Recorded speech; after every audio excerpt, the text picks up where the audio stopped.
কল্যাণের জন্য যেসব রত্ন ও কবচ আদি দিয়েছেন ও যারা তার সান্নিধ্যে এসেছেন সেই সব লক্ষ লক্ষ ভক্ত কাল সর্প দোষ কাটিয়ে ও তার উপদেশ মতো চলে জীবনের অন্ধকার হতে মুক্ত হয়ে প্রকৃত শান্তি লাভ করে চলেছেন। শ্রী গুরুদেবের চরণে প্রার্থনা করছি জগৎ কল্যাণে অমর কথা পরিবেশন করুন। অনুষ্ঠান দেখুন প্রতি বুধবার থেকে রবিবার সকাল 6:30 থেকে 7টা পর্যন্ত রূপসী বাংলায় অমর কথা শ্রবণ করুন।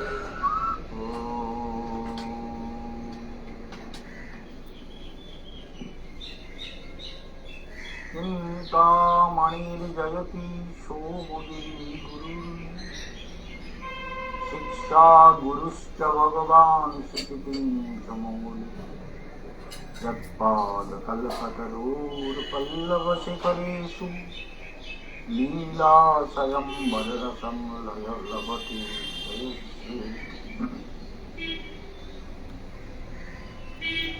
শান্তকারং ভুজগশয়নং পদ্মনাভং সুরেশং विश्वाधारं गगनसदृशं मेघवर्णं शुभांगं लक्ष्मीकान्तं कमलनयनं योगिवेर्ध्यानगम्यं वन्दे विष्णुं भवभयहरं सर्वलोकैकनाथम्। हरेर्नाम हरेर्नामैव केवलम् कलो नस्तेव गतिरन्यथा। सर्वाग्रे परमाराध्य गुरुदेव नित्यलीला प्रविष्ट भक्ति विजय गणदेव गोस्वामी महाराजेर चरण कमल वंदना करे तार आशीर्वाद प्रार्थना करी। आज 8ই মে বুধবারের প্রোগ্রাম শুনছেন। দুদিন বন্ধ গেল, সোমবার মঙ্গলবার। বুধবারে 6:30 থেকে 7টা প্রতিদিন অমর কথা শোনার আপনাদের সুযোগ রয়েছে, বুধ থেকে রবি। আলোচ্য বিষয় হচ্ছে মহারাজ নাভি, অর্থাৎ আমরা দেখতে পাই যে অগ্নিধ্রের যে জ্যেষ্ঠ পুত্র নাভি, তিনি ভগবানকে, তার কোনো পুত্র ছিল না, পুত্ররূপে পাওয়ার জন্য বিশাল যজ্ঞ করলেন এবং সেই যজ্ঞে ঋষিরা বললেন, প্রভু আমাদের যে যজমান তাকে আপনার মতো একটা পুত্র দিন। অহোবতামৃত ঋষয় ভবদ বীর বাবা ভর সুলভমভিযাচিত। দেখো ঋষিগণ, তোমাদের ইচ্ছা বা তোমরা অহবতাহম ঋষয় মৃষা মানে মিথ্যা, তোমরা আমার কাছে যে কথা বললে সেই কথা, তোমাদের ইচ্ছাটাকে ঋষি বাক্য বা ঋষিদের প্রার্থনা বা ঋষিদের মন্ত্র, সেই প্রার্থনাকে আমি কখনো মিথ্যা করতে পারি না। ব্রাহ্মণের ইচ্ছা, ব্রাহ্মণের সাধনা, ব্রাহ্মণের মন্ত্র, ব্রাহ্মণের ইচ্ছা, এগুলোকে মিথ্যা করে দেওয়ার সামর্থ্য আমার নেই। কিন্তু শোনো ঋষিগণ, আমি তো, আমার মতো তো আর কেউ হয় না। তোমরা বললে যে প্রভু আপনার মতো একটা পুত্র রাজাকে দিন, তা আমার মতো পুত্র তো হবে না, তাহলে আমি এক অংশে তোমাদের প্রার্থনা অনুযায়ী রাজার পুত্র রূপে অবতীর্ণ হব। ভগবান বলছেন যে আমি তত্রাগ্নিদ্রয়ে অংশকলয়া অবতরিষ্যাম আত্মতুল্য মনুপলভমানঃ। অর্থাৎ আমি মতুল্য কোনো কিছু দেখিতে পাই না, আমার মতো আর কিছু নেই, অদ্বিতীয় সত্তা, নন রিয়াল পার্সন, এমন এক তত্ত্ব। অতএব আমি অংশ করার দ্বারা অগ্নিদ্র পুত্র নাভিরাজের, অর্থাৎ নাভি সম্বন্ধী ক্ষেত্র মেরুদেবীতে পুত্র রূপে অবতীর্ণ হইব। অর্থাৎ মেরুদেবীর গর্ভে আমি অবতীর্ণ হব। কে বললেন? ভগবান। আর ভগবান যথাকালে আমরা দেখতে পাই, ভগবান সেই যজ্ঞে ঋষি শ্রেষ্ঠগণের দ্বারা উক্ত প্রকারে আরাধিত হইয়া নৈষ্ঠিক ব্রহ্মচারী সন্ন্যাসী বান্তস্থ তথা জাতি গৃহস্থ দিগকে স্বীয় আচার দ্বারা তাহাদের ধর্ম প্রদর্শনার্থ নাভিরাজের প্রিয় সাধন মানুষের তার অন্তঃপুরে ভারিয়া মেরুদেবীতে শুদ্ধ সত্যরূপে মূর্তি পরিগ্রহ পূর্বক অবতীর্ণ হইলেন। তাহলে চিন্তা করুন, ভগবান শুদ্ধ সত্য, মানে সেখানে রজগুণ নেই, তমগুণ নেই, বিকার নেই, বাসনা নেই, শুদ্ধ সত্যরূপে ভগবানের আবির্ভাব হলো মেরুদেবীর গর্ভে পুত্র রূপে। এবং সেখানে দেখা যায় যে ভগবান যখন অবতীর্ণ হলেন, অবতীর্ণ হওয়ার পরে ভগবানের কিছু বিশেষ লক্ষণ প্রকাশ পেল। অথহ তমুৎপত্তৈবাভিব্যজ্যমান ভগবল্লক্ষণম সম্যপোষম বৈরাগ্যৈশ্বর্য মহাবিভূতি বীর রণু দীন মেধ মানানুভাবম প্রকৃতয় প্রজা ব্রাহ্মণা দেবতাস্য বনিত সমবনায়াতীতরাং জগৃধু। অদ্ভুত ব্যাপার, মানে ভগবান ভূমিষ্ঠ হওয়ার সঙ্গে সঙ্গে তার চরণে সব দেখা গেল কি ধ্বজ, বজ্র, অঙ্কুশ, ভগবত চিহ্ন সমূহ প্রকাশিত হইল। অনন্তর সর্বভূতে সমতা, শান্ততা, জিতেন্দ্রিয়তা তথা বিষয় বিতৃষ্ণা, অলৌকিক সামর্থ্য প্রভৃতি সর্বসম্পত্তির সহিত প্রতিদিন তাহার প্রভাব বর্ধিত হইয়া উঠিল। ভগবানের এগুলো অলৌকিক প্রভাব, সেই সব প্রভাবগুলো বর্ধিত।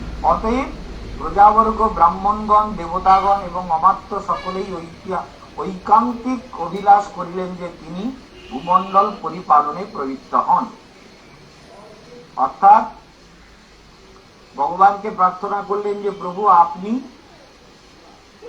এই ভূমণ্ডলকে পরিপালন, আপনি রাজত্ব গ্রহণ করুন। এত সুন্দর। এই জন্য রাজাকে বিষ্ণুর অংশ মানা হয়।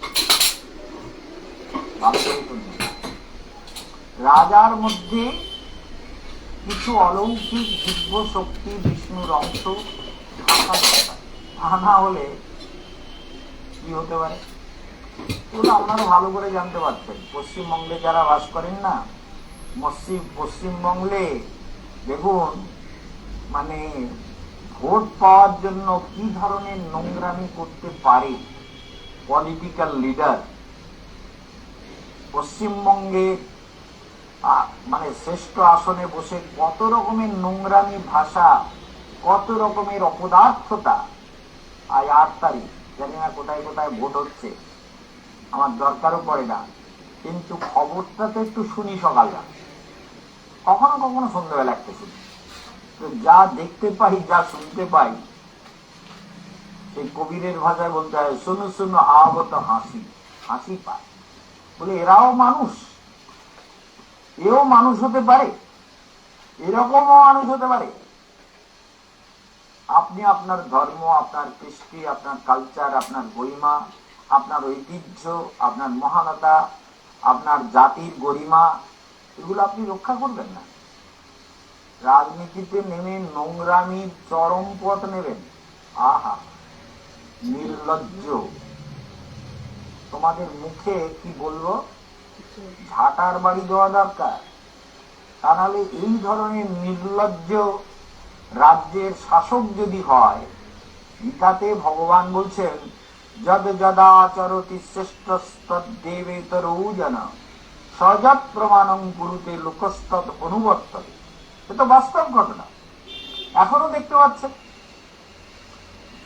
মোদী রাম মন্দির প্রতিষ্ঠার যুদ্ধ করে যাই হোক, সুপ্রিম কোর্ট থেকে অর্ডার বের করে আরো হবে, কৃষ্ণের জন্মস্থানও হবে, কাশী বিশ্বনাথ মন্দিরও হবে, আরো অনেক জায়গায় যেগুলো প্রমাণ পাওয়া গেছে। সরস্বতী মন্দির করেছিলেন আপনার রাজস্থানের রাজারা, সেটাও পুরো প্রমাণ পাওয়া যাচ্ছে। সব মানে ভেতরে দেখলেই পাওয়া যায়, ওটা কোন রকমের মাথায় একটা গুম্বদ বুঝিয়ে দিয়ে। এগুলো সবই তো হিন্দুদের কৃষ্টি কালচারকে নষ্ট করার এক অসভ্য নোংরা প্রয়াস করা হয়। সেই জন্য যারা এইসব প্রয়াসকে যারা বলে, বিশেষ করে এরা তো নোংরা জীব না, যেমন সোনিয়া গান্ধী আর একটা নোংরা জীব। সে বলে দিল, বলে রাম তো একটা মিথোলজিক্যাল ক্যারেক্টার, রাম কি আবার ভগবান ছিল না? এরকম কেউ ছিল নাকি? এটা একটা গল্প, এটা একটা গল্প লেখা হয়েছে, রাম বলে কেউ ছিল না। আর যখন প্রমাণ হয়ে যাচ্ছে তখন আর কুলু পেটেছে, আর সে সম্বন্ধে বলে না। নির্লজ্জ কুত্তা এসব রাজনীতিতে আসার জন্য পৃথিবীকে পুরো কলুষিত করেছে। ভগবান বলছেন যজ্জদ আচরতি শ্রেষ্ঠ। এত সময় এতদিন ব্রাহ্মণ ছিল না, এখন বলছে मैं জনেউধারী ব্রাহ্মণ হুঁ। একটা পইতে পড়ে নিয়েছে, কে বলি কবে জেনেও নিল, রূপনয়ন কবে হলো, কোন কোন ব্রাহ্মণ মন্ত্র পড়েছিল, কদিন উপোস করেছিল রাহুল গান্ধী। আর রাজীব গান্ধী বা ব্রাহ্মণ কি করে হলো? আর রাজীব গান্ধীর বাবাই বা ব্রাহ্মণ কি করে হলো? আর ইন্দিরা গান্ধীর বাবাই বা ব্রাহ্মণ কি করে হলো? ও তো মন লাগছে। এই জন্য যজ্জরতি শ্রেষ্ঠ স্তর দেবী দরৌজন সহজ প্রমাণম কুরুতে লোকস্তর অনুবর্তন। ভালো করে শুনবেন, লোকস্তর অনুবর্তন। শ্রেষ্ঠ ব্যক্তি যাহা প্রতিপাদন করে সাধারণ লোকেরা তার অনুসরণ বা অনুকরণ করে। যেমন দেখুন, রাম মন্দিরে এখন কত হাজার হাজার কোটি টাকা প্রণামী করছে। রাম মন্দিরে কত সোনা রূপো, কত কিছু অর্থ সম্পদ, এত খাদ্য গেছে বলে 2 বছর ধরে খাওয়ালেও সেই সব খাদ্য শেষ হবে না। বলে এখন আর পাঠাবেন না, ভক্তদেরকে নিষেধ করা হচ্ছে, এত লরি দাঁড়িয়ে আছে, রাখার ভান্ডার নেই, আপনারা এখন পাঠাবেন না। আমরা যখন যাবো তখনও আমরা গিয়ে ওখানে খাবো, রাম মন্দিরের প্রসাদ যা রান্না হবে তাই সেবা করবো। আপনারা পরিক্রমায় যাবেন, সেগুলো ওখানে গিয়ে সেবা হবে। যেমন তিরুপতি বালাজিতে, আমরা তিরুপতি বালাজিতে যে তীর্থান দিচ্ছিলাম, ওখানে তো সবার, বাঙালিগুলো জানে না, মূর্খ তো, এটা বিরাট পণ্ডিত। আমাদের বড় বাজারের ভক্তরা গিয়েছিল, তারা বলছে আমরা তো 3 দিন ধরে ওখানে জল খাবার খেলাম, দুপুরের খাবার খেলাম, বিকেলে খেলাম, রাত্রে খেলাম, মানে তো সব পাওয়া যায়। আর লাইনে থাকলে লাইনে সব খাবার পৌঁছে যায়। অনেক বলছে না না, এসব মিথ্যে কথা, আমরা গেছি, আমরা তো কই পাইনি। কিরকম পাষণ্ড দেখি। তিরুপতি বালাজিতে যত লোক যায় সবার জন্য ফ্রি, 4টে বিরাট বিরাট হল, সব সময় খাচ্ছে লোক। আর প্রত্যেকের জন্য আইটেম, মিষ্টি ভাত থেকে, রায়তা থেকে, সাম্বার থেকে, সবজি থেকে শুরু করে মিষ্টি অন্ন থেকে এমনি অন্ন, সব কিছু দেওয়া হচ্ছে। এবং আপনি লাইনে ধরুন গেলেন, আপনি লাইনে বলে আমি লাইনে যদি আমাকে 2 দিন দাঁড়াতে হয়, কি হবে? কিচ্ছু হবে না। ওই লাইনে আপনার জন্য খাওয়ার জল, খাওয়ার, হালুয়া, অন্ন, তরকারি, ডাল সব আপনাকে খাওয়াবে, খিচুড়ি টাইম মতো পৌঁছে যাবে, একদম টাইমে টাইম। আর আপনি ওখানে ঘুমান, শুয়ে থাকুন এসির মধ্যে, কোনো কষ্ট নেই। ওরে মূর্খরা, ভালো করে শোন, কে বলছেন? কেশবানন্দ মহারাজ, যিনি প্র্যাকটিক্যাল করে বলছেন। আপনি তাড়াতাড়ি চলে আসলেন আলাদা কথা, কিন্তু আপনি যদি ওখানে 4 দিন, 5 দিন, 7 দিন থাকেন আর তিরুপতি বালাজিতে প্রসাদ পান, তিরুপতি বালাজিতে 1 পয়সাও আপনার দেওয়ার লাগে না। তিরুপতির নিজের বাস আছে, বাসে করে ওখানে সারা পাহাড়কে ঘুরিয়ে ঘুরিয়ে দেখায় বিনা পয়সায়। এগুলো মনে রাখবেন। তাহলে তিরুপতি বালাজি, সেখানে তিরুপতি বালাজির ওখানে ওই অন্নপূর্ণা যে আছে, মানে বিরাট বিল্ডিং আছে, সেখানে বিরাট বিরাট হল, এক সঙ্গে 4-4 হাজার।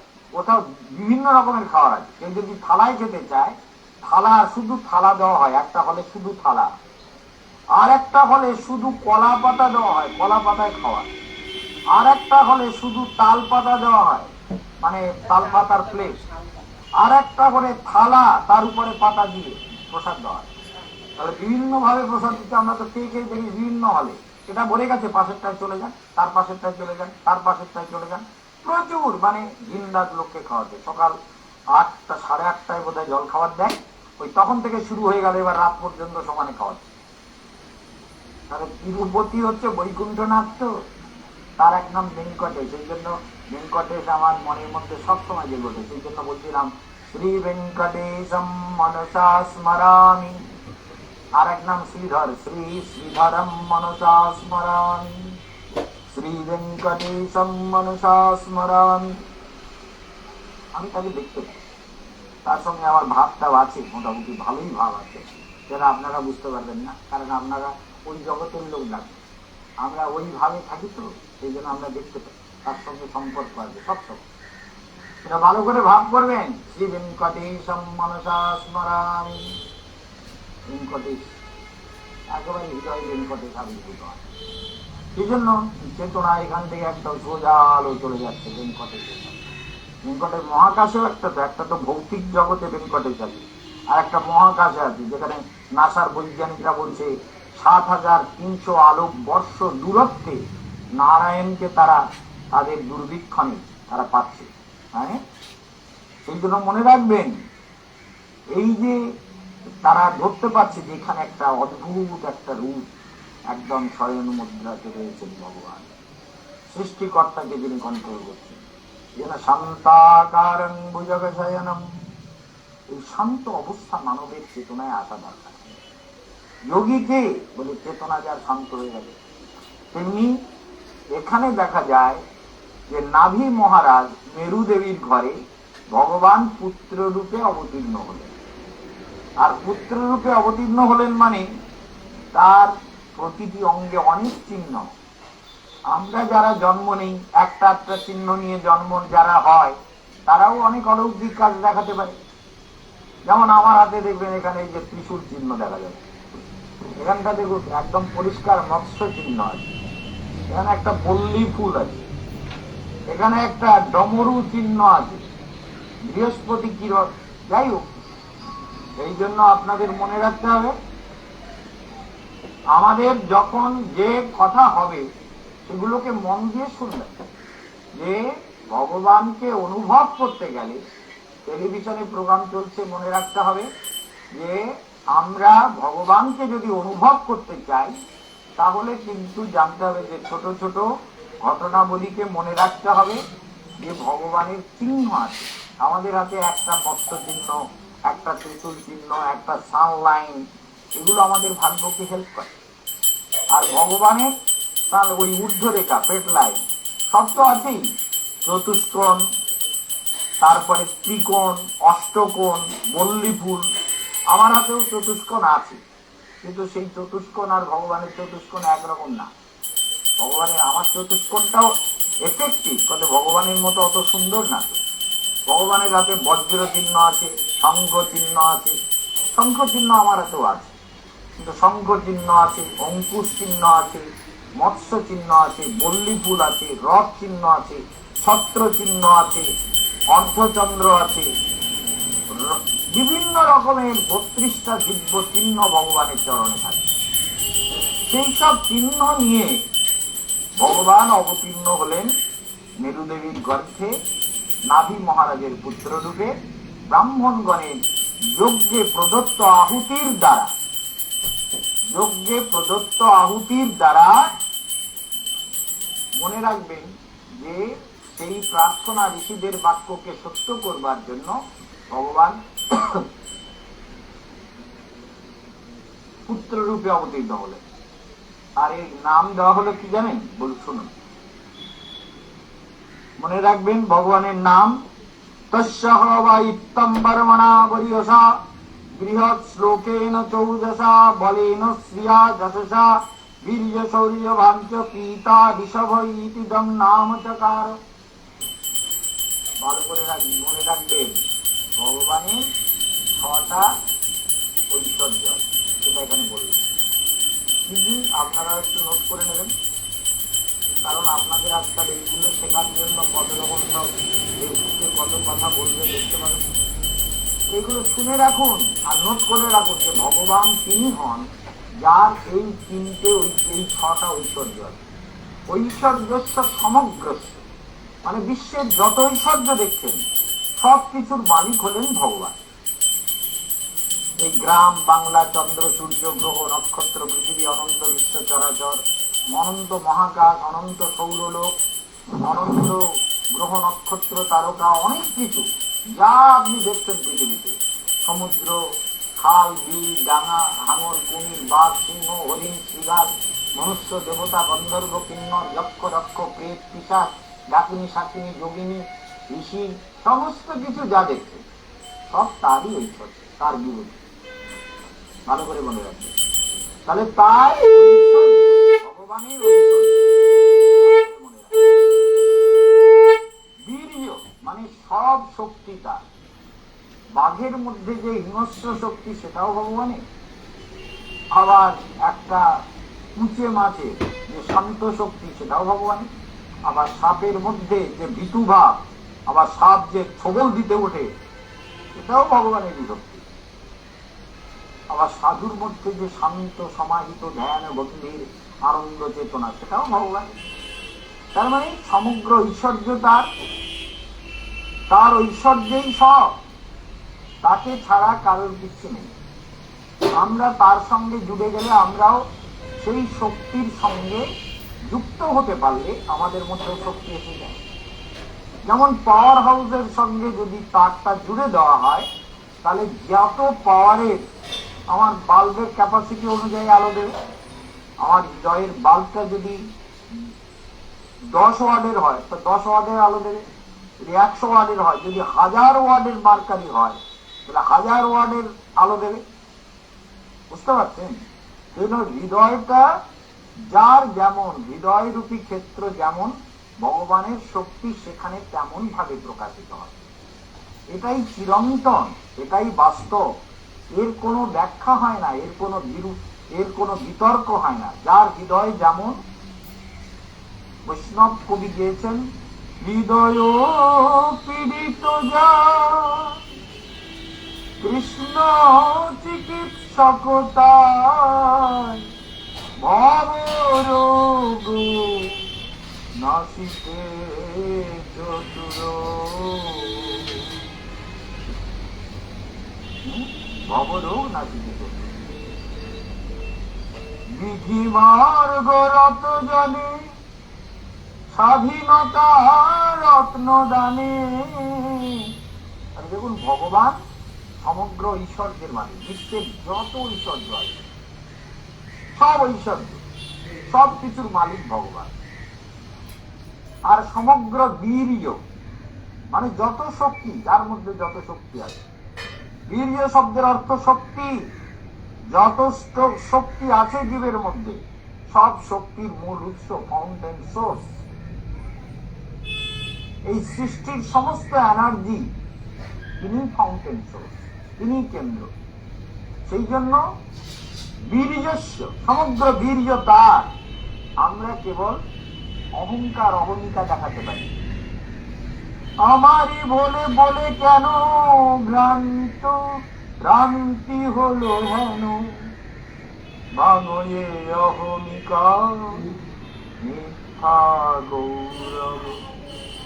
তোমারই দেওয়া প্রাণী, তোমারই দেওয়া দুঃখ, তোমারই দেওয়া বুকে তোমারই অনুভব, তোমারই নিরজনে ভাবনায়ন মনে, তোমারই সান্ত্বনা শীতল সৌরভ।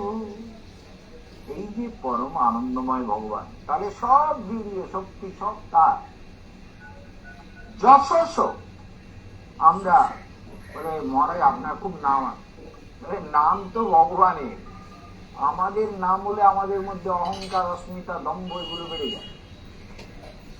প্রতিষ্ঠা বাড়লে অহংকার অস্মিতা বাড়ে, কিন্তু সমস্ত নাম কার, যশ কার বলে ভগবান।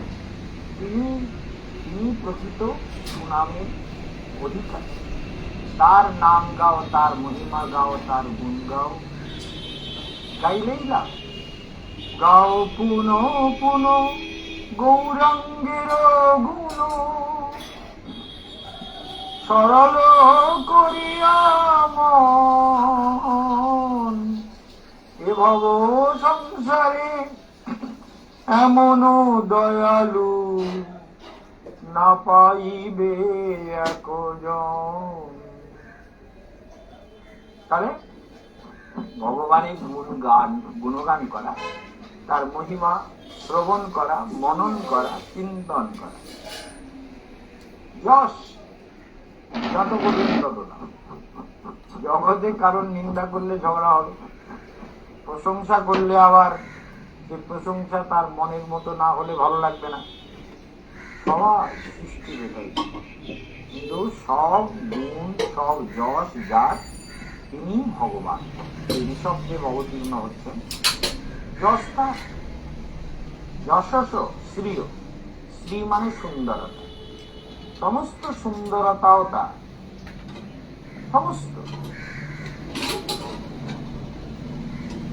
শ্রী যত কিছু সুন্দরতা আছে পৃথিবীতে, সব সুন্দরতার মূর্তিমন্ত বিগ্রহ শ্রী ভগবান।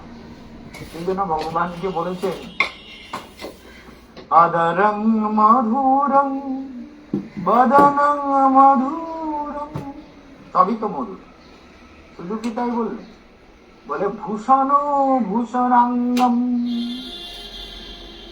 ভূষণের ভূষণে অঙ্গ, তাহে ললিত ত্রিভঙ্গ, তার উপর ভ্রুধনু নর্তন, তেরছে নেত্রন্তবান, তার দৃঢ় সন্ধান, বিন্দে রাধা গোপীগণ মন।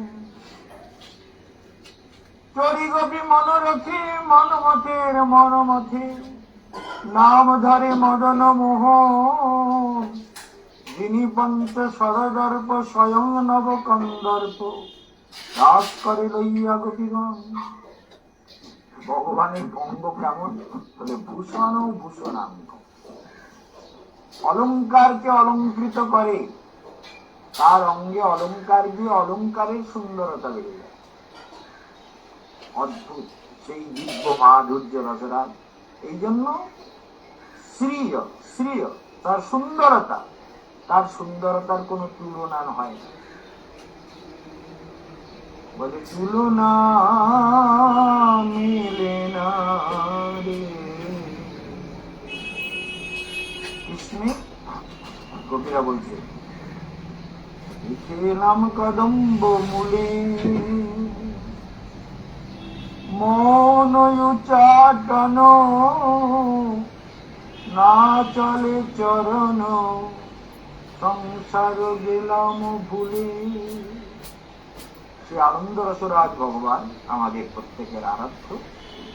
সেই ভগবানকে যত জানবেন, এই সব চরিত এসে গেছে।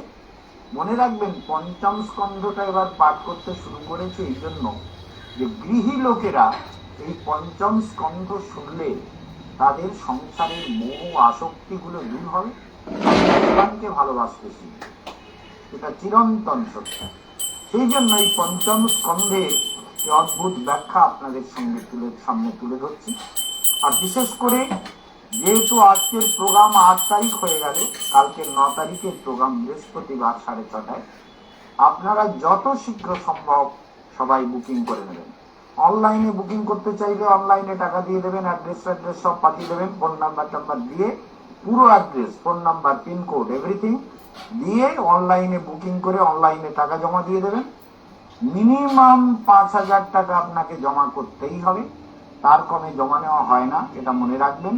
সেই জন্য জমা দিয়ে আপনারা সবাই রসিদ সংগ্রহ করে, রসিদ নয়, রসিদের কেশবানন্দ রসিদের কোনো ধাক্কা নেই। ও টাকা দেয় অনেকেই, 1,00,000 2 লাখ টাকা অনেকেই দিয়ে যায়, রসিদ আমার দিতে হয় না, কারণ আমাকে সবাই জানে যে মহারাজ ওই রসিদের ধাক্কা নেই।